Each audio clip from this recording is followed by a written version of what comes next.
Good afternoon, Cardy Club members. As you saw in our last recording, we interviewed Tyler Culver.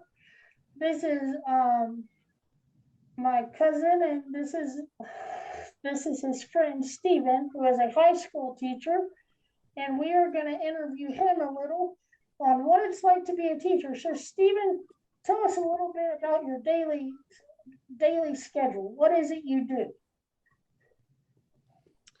Well, as I was mentioning earlier, I do teach high school, so it's a little bit different than elementary. So I see a different group of kids throughout the day, but ultimately, I kind of begin class. Let's take it that way. I think it would be more applicable if I say how we begin class. I kind of begin class with some type of opening activity just to warm everybody up, just by simply, asking, how's your days going? What's some news that's going on that you want to share? I find that doing something like that gets people comfortable, and it even allows students who maybe don't love school to feel welcome in a sense. So always starting with that, building that comfortability. That's a big thing, man. You want the students to not be like, oh my gosh, I hate this guy. This is awful. So working on building something like that's a big plus. Then after a few moments of that, kind of lead into whatever we're going to do that day. Although I usually do some type of smaller assignment first. Like on some days, that small assignment might be like a grammar assignment. Like, I know you said you don't like English, but like figuring out where to put commas in sentences, where to put other punctuation. Then after that, we just do that for a few minutes. Then we'll move into really the breadth of what we're going to be doing that day. And you'll see myself teaching, or we'll discuss as a class whatever we're doing. And then there will be some type of an assignment that goes with it. I try to have assignments where all the students get to talk. Then after we go over that in class, I give them time to work on it. And that usually encompasses most of the class. There might be a little bit of time left. If there's a little bit of time, I give them a little bit of free time. While the class is working on their assignment, I try to go around and meet with each student individually to see if there's anything that I can help them with. That's a big deal. And during that time, for some of the students, I try to look at maybe something they're wearing or things of their interest that I know about, and I might ask them a question about that if they're having a down day. You'd be amazed how much it helps if like one student's having a down day and be like, oh, like a couple weeks ago, Purdue, they sure killed Yale in the game. Too bad, though, they didn't have that luck with St. Peter's. But talking about things of that nature, that's one thing that I think really helps the students, is trying to talk with them occasionally on things they like. Well, that is awesome. Thank you for sharing, Stephen. So we all know in elementary we have one class for that teacher teaches us 4 subjects: science, English, math, and history. In the high school, you have several different classes. You go from teacher to room to room, and there's different periods. So tell us a little bit about that, Stephen. Where I went to elementary school was a school called Milltown Elementary School, and we did switch classes one time of the day. I think I went to one different teacher who did math, but all of the rest of the subjects was the same teacher. Some elementary schools, though, don't switch at all. Some might do something similar to that. I've heard different situations. I've even heard of elementary schools switching up to 3 different classes. So I think it just varies from school district to school district. Like you said, though, in the high schools, it's a little bit different because the students switch classes throughout the day. So as you said, I'm an English teacher. A teacher whose classroom is next to mine is on the right side is history, on the left side is math, and actually across the hall is a science teacher. So it's very likely that the student might leave my room at the end of first period and go to any one of those different subjects. And what makes that nice is, let's say there's someone in here who maybe doesn't like English but likes science. Well, for the students, it's literally a run down the clock situation. Oh, 17 more minutes left, and then I can go to science, and then, I can catch something on fire in the lab. Or 15 more minutes and I can go to math class and I can figure out how to do mathematical problems.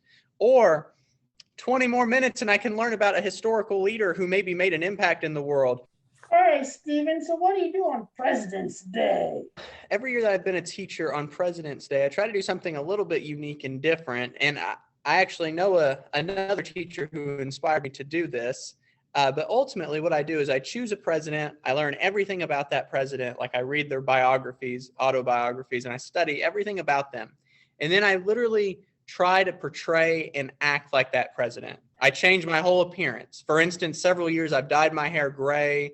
I try to do everything to look exactly like the president. I buy the same outfit. And I even bring in props that president would be known for. For instance, who was I this year? Okay, I was Grover Cleveland this year. Right? He was known for having a famous pocket watch, so I make sure to carry that around. He was known for being a sheriff, so I would bring in like a badge and explain that. He was known for learning interesting things, including his father's death in a newspaper, so I bring that in and include that. He sadly is known for a couple other bizarre things, so I bring that stuff in and explain it. And then I also research people that were important or that was important in the president's life. And I put together short character profiles that I have other students in the class participate with me. And then at the end, I actually create a rap song that I sing to the class, and they have to figure out what is wrong. My rap, what I do is I put it up on the screen with background music, and then I rap it out loud. But they usually like that. That's one of their favorite parts. It miraculously ends up as everybody's Snapchat story for a couple days. Very nice. I've got one of those, if I could interject for just a second, Cardy Junior. Sorry. The high school that I taught at before I came to OHVA, their history department started doing something, and we all got involved in it, where they would simulate the D-Day invasion, and the kids were the Germans, and we got to be the British and the Americans, and we went to a paintball facility and shot paintballs at each other, and so it was a whole bunch of fun and something the kids remember for forever and ever. Yeah, it was interesting, and we'd divide up so that we had like equal ratios, so they kind of understood what it was like to have the overwhelming masses and things. So it was a lot of fun and educational, and whenever you can make education fun, I think kids learn a lot more from it. No, I think you're right. And if you said you actually went there and played paintball, it was literally like putting the kids in the trenches, so they get a much better understanding of the environment that the soldiers were in in Normandy, not, having to envision it in a classroom where is a bit of a struggle. So I like it. Way to be proactive and creative. So Stephen, I have another question for you. For the younger kids out there who want to become a teacher, what is some good advice you have for them? Become a teacher, what is some advice? So I would definitely say you probably have to be flexible, because things are not always going to go the way you want them to go. I will say, when I was a student, I would consider myself a go-getter. I guess you might say I had hoped that every student would be that way when I became a teacher. You find out real quick that's not the case. So you definitely have to be flexible and willing to be accepting and opening. Accepting is another one. The world we live in, there's so many different types of students with how they identify. You really have to be accepting to that. Because I see that I don't know if I'd say every teacher is. You have to be willing to be accepting to students, even students who may be different from how you would identify. That way they become comfortable around you. And the number one thing I've noticed, students who are comfortable around you and grow to like you as a person, they're more likely going to try in your class, because I've noticed they don't want to let you, the teacher, down. Well, that is awesome. Thank you so much for sharing. What is some, to become a teacher, what do you need to do? To become a teacher, well, you probably need to like school, because you're going to be there a little bit, even after you graduate high school and college. So to become a teacher, you do have to figure out if you want to be elementary or high school. If you want to be high school, you need to figure out what subject area. Like you said, myself is English. Then you're going to go to college and focus on either elementary education or secondary, and secondary is high school. If you're secondary, you also have to specialize in college in a certain content area. So I did English. After you graduate, you have to actually take a test. The test grants you a license. You have to take one that's both for education. So I had to take one that was called a curriculum test. So you would have to take that. Everyone has to take that regardless of what type of teacher. Then you have to take a test for your content area. So like for myself, it was English. Elementary teachers, if I'm not mistaken, I believe they have to take that test for every subject area: English, math, science, and social studies. But it's nowhere near as focused as the secondary education ones are, since secondary is just one subject area. So you have to pass those tests.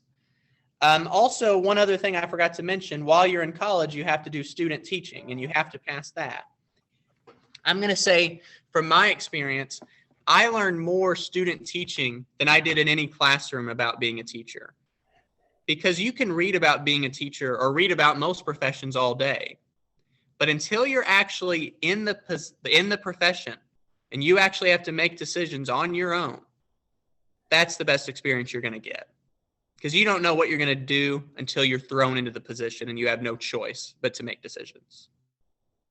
And that's one thing I'd like to add in here, is that one of the kind of cool things that we have here at OHVA is that I'm with our career tech department. So we're working to help students kind of figure out what it is that they would like to do. And we have just started a education program. And so we're going to have our high school students, our juniors and seniors in high school, are going to get to go and do some teach shadowing, where they're going to work with our elementary and middle school teachers and actually get to teach classes and get a little bit of that student teaching experience while they're still here in high school, to find out just what it's all like to have to grade 1 million papers and all of those other things that we don't think about when we start thinking about becoming a teacher. No, that's very good. Yeah, that's really cool that they get to see that firsthand. I think that's a big help. Plus, it gives them an idea and a sense of maybe something they can do as a future career, because, so many kids these days, I don't know if it's because technology has created instant gratification, but so many of them aren't really sure what they want to do in life. So getting them some experience of what each job entails, I think that's brilliant. We need more of that. And that's exactly why I got into education. So yeah, I think that is a great thing, and I'm real happy here that we have these things, and that's kind of what our Cardy Club is all about, is working with the kids all the way from kindergarten and all the K through 5 students to help them see just kind of what are all the different jobs out there, and what do you have to do to get them, and what kind of things do people do in those jobs. So thank you very much for coming and helping us out with that. Oh, no worries. No worries at all. Alrighty, well, Stephen, that was so awesome. Thank you for coming, Stephen, and thank you again for joining us, Tyler and Mr. Wyatt. I hope you all have a great, fantastic weekend.